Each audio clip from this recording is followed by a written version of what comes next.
नमस्कार दोस्तों, स्वागत है आप सबों का एक बार फिर से आपके अपने YouTube channel Ramgarh edu care में। सोशल साइंस का ये पेडागोजी का ये क्लास है दोस्तों, सीटेट के लिए करवाया जा रहा है। अगर आप अदर स्टेट से हैं, B TET, Bihar TET, Jharkhand TET, UP TET के लिए भी हेल्पफुल होगा ये पेडागोजी का क्लास। और आज का जो क्लास है इसमें इम्पॉर्टेंट टॉपिक है हमारे साथ शिक्षण सूत्र और शिक्षण के सिद्धांत। ये काफ़ी इम्पॉर्टेंट है, तो शुरू करेंगे। सबसे पहले शिक्षण सूत्र से, कितने प्रकार के शिक्षण सूत्र हैं, फिर शिक्षण के सिद्धांत एक एक करके हम लोग डिस्कस करेंगे।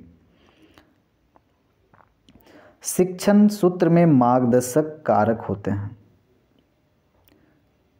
यहाँ पर शिक्षण सूत्र में शिक्षण के लिए मार्गदर्शक कारक होते हैं दोस्तों, टाइपिंग मिस्टेक हुआ है, जिनके सहयोग से शिक्षक किसी निश्चित दिशा में शिक्षण कार्य करता है। शिक्षण सूत्र का मदद से निश्चित दिशा में शिक्षण का कार्य करता है शिक्षक। इन शिक्षण सूत्रों का कोई व्यक्तिगत जनक नहीं है। यह तो प्राचीन काल से लेकर अब तक विभिन्न शिक्षकों के द्वारा किए गए कार्यों के अनुसार संग्रहित अनुभव हैं, जिन्हें Comenius, John Dewey, Bloom, Kilpatrick जैसे विद्वानों ने एक सूत्र में बांध दिया है। अब यहाँ पर सबसे पहला जो है सरल से कठिन की ओर, सरल से कठिन की ओर, कि जब हम बच्चों को पढ़ाएंगे तो जो बच्चों को सरल चीज़ें हैं, जो उनको आती हैं थोड़ा बहुत, उन चीज़ों को पढ़ाएंगे, उसके बाद हम उन्हें कठिन की ओर धीरे धीरे लेके जाएंगे। दूसरा यहाँ पर शिक्षण का सूत्र है ज्ञात से अज्ञात की ओर। फिर यहाँ भी वही चीज़ अप्लाई होता है, जो चीज़ें उनको पहले से पता हैं उनको बताते हुए आगे हम लोग बताते चले जाएंगे। अगर सोशल साइंस में अगर हम लोग पढ़ा रहे हैं, ग्राम पंचायत के बारे में पढ़ा रहे हैं, तो बच्चा को पहले से ही पता है कुछ कुछ चीज़ें, गांव के बारे में पता है, पंचायत मुखिया सरपंच के बारे में पता है, तो ये सारी चीज़ें उनको पहले से पता है। उसके बाद इतना करने के बाद में सबका क्या क्या कार्य है, सबका क्या क्या उद्देश्य है, उन सारी चीज़ों पर हम लोग डिटेलिंग में जाएंगे, अज्ञात की ओर लेके जाएंगे। पूर्ण से अंश की ओर इसमें होता है दोस्तों, अगर मान के चले आपको अगर किसी पहाड़ के बारे में बताना है, पहाड़ के बारे में बताना है, तो पहले पूरा हम पहाड़ का जिक्र करते हैं। उसके बाद इसके जो छोटे छोटे पार्ट है, पहाड़ में और भी बहुत सारी चीज़ें हैं, पत्थर हैं, पेड़ पौधे हैं, औषधियाँ हैं, जानवर हैं, पहाड़ कैसे बना, किस तरह का मिट्टी है, किस तरह का पत्थर है, तो पहले हम हॉल बताते हैं, फिर हम पार्ट्स की ओर जाते हैं, अंश की ओर। अगला है विशिष्ट से सामान्य की ओर, विशिष्ट से सामान्य की ओर, फिर समीप से दूर की ओर, फिर है प्रत्यक्ष से अप्रत्यक्ष की ओर। पहले डायरेक्ट बताएंगे, फिर इनडायरेक्ट बताएंगे, फिर है उदाहरण बताएंगे पहले, फिर नियम। तो पहले उदाहरण, फिर नियम, फिर मनोवैज्ञानिकता से तर्क की ओर लेके जाएंगे, विश्लेषण से संश्लेषण की ओर। ये आपके शिक्षण के सूत्र हैं। आगे हैं आपके शिक्षण के सिद्धांत, और सिद्धांत ध्यान रखेंगे ये सोशल साइंस के संदर्भ में हम लोग बात कर रहे हैं। पहला सिद्धांत है रुचि का सिद्धांत और थियरी ऑफ इंटरेस्ट। दूसरा है प्रेरणा का सिद्धांत।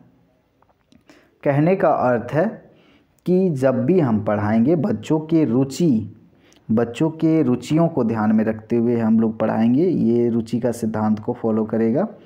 जो भी पढ़ाएंगे प्रेरणादायक होना चाहिए, प्रेरित करते हुए पढ़ाएंगे, उद्देश्य होना चाहिए, जो भी पढ़ा रहे हैं, शिक्षण का कार्य कर रहे हैं, तो ध्यान रहना चाहिए कि हमारा जो उद्देश्य है वो पूरा हो रहा है कि नहीं।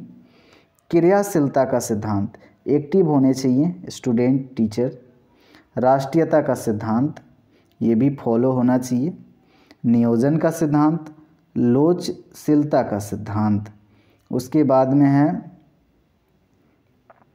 पुनरावृत्ति या अभ्यास का सिद्धांत।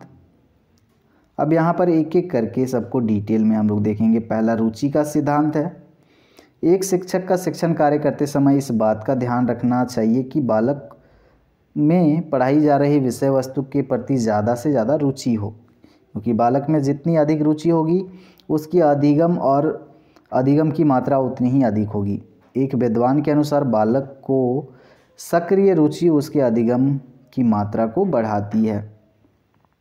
अगला प्रेरणा का सिद्धांत है आपका। शिक्षण के कार्य में शिक्षक का प्रेरक के रूप में सर्वाधिक महत्व है, क्योंकि प्रेरणा के द्वारा ही एक बालक उचित अधिगम की प्राप्ति में सफल होता है। मनोवैज्ञानिकों का मानना है कि अभिप्रेरणा अधिगम का आधार है। स्किनर के अनुसार अभिप्रेरणा अधिगम का सर्वोच्च राजमार्ग है। वहीं आपका है क्रियाशीलता का सिद्धांत। बालक को शिक्षण कार्य के दौरान जब एक शिक्षक अपने साथ सक्रिय बनाए रखता है, एक्टिव बनाए रखता है, तो बालक ज़्यादा से ज़्यादा सीखने की ओर अग्रसर होता है। फ्रोबेल ने विचार दिया था कि बालकों को करके सीखने पर जोर दिया जाना चाहिए। इसी विचार को जॉन डीवी ने सिद्धांत का रूप दे दिया, learning by doing. John Dewey, करके सीखना, इससे क्वेश्चन पूछे जाते हैं। अगला है उद्देश्य पूर्ति का सिद्धांत। ध्यान रहना चाहिए कि जो उद्देश्य है हमारा शिक्षण जो कर रहे हैं, वो उद्देश्य का प्राप्ति होना चाहिए, शिक्षक के लिए भी और छात्र के लिए भी। जैसे कि रिवलिन ने लिखा है, शिक्षण कार्य एक उद्देश्यपूर्ण नैतिक क्रिया है। उद्देश्यपूर्ण होना चाहिए शिक्षण का कार्य।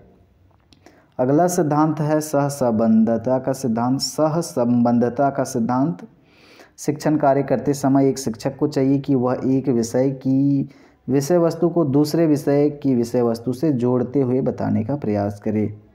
अब एक सब्जेक्ट को जब पढ़ा रहे हैं सोशल साइंस, तो उसमें और भी अदर सब्जेक्ट को जोड़ेंगे पढ़ाते पढ़ाते, तो ये ज़्यादा आकर्षक रहता है, जिससे प्रभावशाली रहता है, जिससे बालकों में अपने कार्य के लिए सकारात्मकता पैदा होती है। अगला है राष्ट्रीयता का सिद्धांत। बालक में अपनापन और राष्ट्रीयता का भाव पैदा करते हुए आनंददायी शिक्षण कार्य शिक्षक के प्रति विद्यार्थियों के मस्तिष्क में सकारात्मकता पैदा करने के साथ ही हृदय में सहानुभूति को जन्म देता है। नियोजन का सिद्धांत कहता है, शिक्षण कार्य को समय पर पूरा करने के लिए एक शिक्षक को पाठ्य योजना का निर्माण कर लेना होता है, जैसे इकाई योजना, लेसन प्लान, वार्षिक योजना, दैनिक योजना, ये सारी चीज़ें। लोचशीलता का सिद्धांत। शिक्षण कार्य के दौरान एक शिक्षक को अपना व्यवहार इस प्रकार बनाए रखना चाहिए कि समय के अनुसार अपने आप को ढाल सके, क्योंकि समय के साथ अनुकूल भी अधिगम की परिभाषा में ही आता है। अगला है आपका पुनरावृत्ति का सिद्धांत। शिक्षण कार्य के दौरान एक शिक्षक को चाहिए कि वह अपने बालकों को विषय वस्तु के बारे में समझाते समय अभ्यास पर गौर करे और अपने विचारों की पुनरावृत्ति करे। ऐसा करने से बालकों में एक समान प्रकार की अधिगम की प्राप्ति संभव है। आपने शिक्षण के सूत्र देखा, शिक्षण के सिद्धांत देखे, सामाजिक विज्ञान के। अब नीचे क्वेश्चन है प्रैक्टिस के लिए आप लोग के लिए, तो ये आपको नेक्स्ट क्लास में करवाए जाएंगे। चलिए मिलते हैं अगले क्लास में दोस्तों, धन्यवाद।